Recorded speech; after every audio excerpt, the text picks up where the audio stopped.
4 ദിവസമായി കോഴിക്കോട്ടെ അർജുനൻ കർണാടകയിലെ അങ്കോളയും മണ്ണിനടിയിലാണ്. ജീവൻ്റെ തുടിപ്പുകൾ ഉള്ളതായിട്ട് തന്നെയാണ് പറയുന്നത്. കഴിഞ്ഞ ചൊവ്വാഴ്ച രാത്രി 8:30 അങ്കോളയിലെ ഒരു മലയിടിഞ്ഞ് താഴോട്ട് വന്നു. ബൈപ്പാസിൽ ഉണ്ടായിരുന്ന വളരെയധികം വാഹനങ്ങളുടെ പുറത്തും മണ്ണ് വീണു. വാഹനങ്ങളൊന്നും കാണാതെ പോകുന്നു. വളരെയധികം മണ്ണിൽ കൂടെ ഒഴുകി വന്ന മണ്ണും ചെളിയിൽ കൂടെ വാഹനങ്ങൾ അതിന് തൊട്ടടുത്തുള്ള നദിയിലേക്ക് പതിച്ചു. കുറേ പേരുടെ ജീവൻ അപകടത്തിലായി, പലരെയും രക്ഷിച്ചു.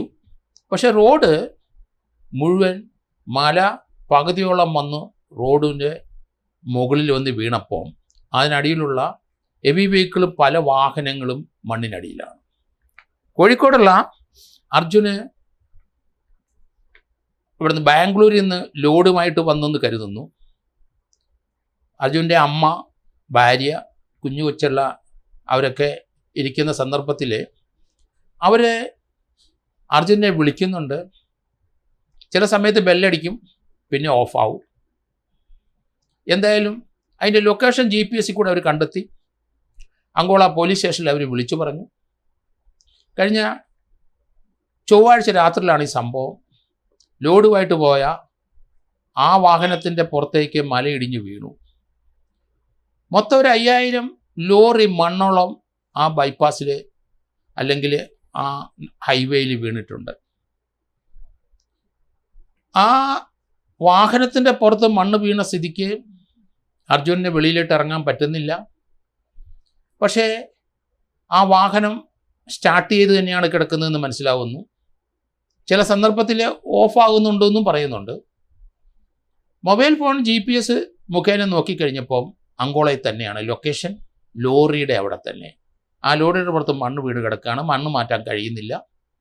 ആ ഏരിയയിൽ ധാരാളം മലയിടിഞ്ഞ് വീണ് ധാരാളം മണ്ണ് റോഡ് മുഴുവൻ നിറഞ്ഞു കിടക്കുന്നതുകൊണ്ട് എളുപ്പത്തിൽ അത് നീക്കാനും JCB വെച്ച് നീക്കാനും കഴിയുന്നില്ല. 1-2 JCB വന്നു കഴിഞ്ഞാൽ തീരുന്ന പണികളല്ലാതെ അതിഗംഭീരമായ മഴ തന്നെയാണ് അവിടെ. വീണ്ടും മലയിടിച്ചിലുണ്ടാകാൻ സാധ്യതയുണ്ട്. അതിൻ്റെ ചോട്ടിൽ നിൽക്കാനും ആ ഹൈവേയുടെ ചോട്ടിൽ നിൽക്കാനും ആൾക്കാർക്ക് ഭയമാണ്.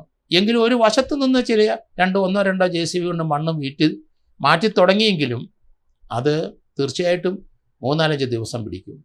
ഇപ്പം കോഴിക്കോട്ടുള്ള അർജുൻ്റെ മൊബൈലിൽ ഭാര്യയും അമ്മയും വിളിക്കുമ്പം ലൊക്കേഷൻ അവിടെ കാണിക്കുന്നുണ്ട്.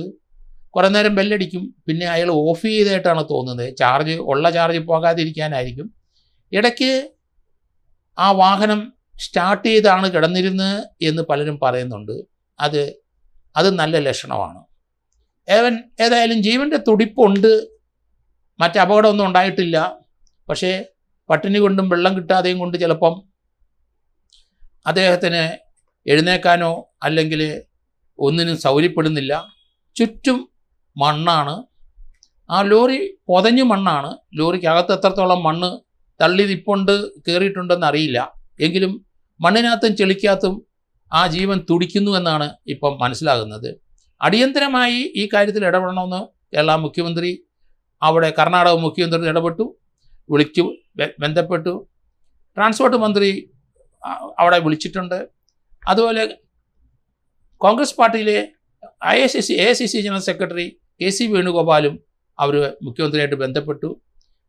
ആ ലോറിയുടെ അടിയിൽ അല്ലെങ്കിൽ ലോറിയുടെ ഏതോ ഭാഗത്ത് അല്ലെങ്കിൽ ലോറിയുടെ സീറ്റിൽ തന്നെ ആയിരിക്കാം അർജുനുണ്ട്. അദ്ദേഹം ഇൻഡിക്കേഷൻ കൊടുക്കുന്നതായിരിക്കാം. ഇടയ്ക്ക് മൊബൈൽ ശബ്ദം അടിക്കുന്നുണ്ട്, അത് ഓഫായി പോകുന്നുമുണ്ട്. അപ്പോൾ ഓഫ് ചെയ്യുന്നതായിരിക്കാനാണ് സാധ്യത. ആ സമയത്ത് മൊബൈൽ വിളിക്കാനുണ്ട്, കാരണം അവിടെ റേഞ്ച് ഉണ്ടാവില്ല, മണ്ണിനടിയിലാണ്. ഒരിക്കലും അങ്ങോട്ട് വിളിക്കുന്ന സ്ഥലത്തും ഏതായാലും കിട്ടുന്നുണ്ട്. ആഹാരം കഴിക്കാനായിട്ട് 3 ദിവസം കൊണ്ട് ആഹാരം കഴിച്ചിട്ട് കണ്ടാകാനുള്ള സാധ്യത വളരെ കുറവാണ്. വെള്ളം ഉണ്ടോ എന്നും അറിയത്തില്ല. ഏതായാലും അവശനായിട്ടുണ്ടാവും. എത്രയും പെട്ടെന്ന് മണ്ണ് നീറ്റിക്കഴിഞ്ഞാൽ നമുക്ക് അർജുനെ രക്ഷപ്പെടുത്താവുന്നതാണ് ഞാൻ കരുതുന്നത്.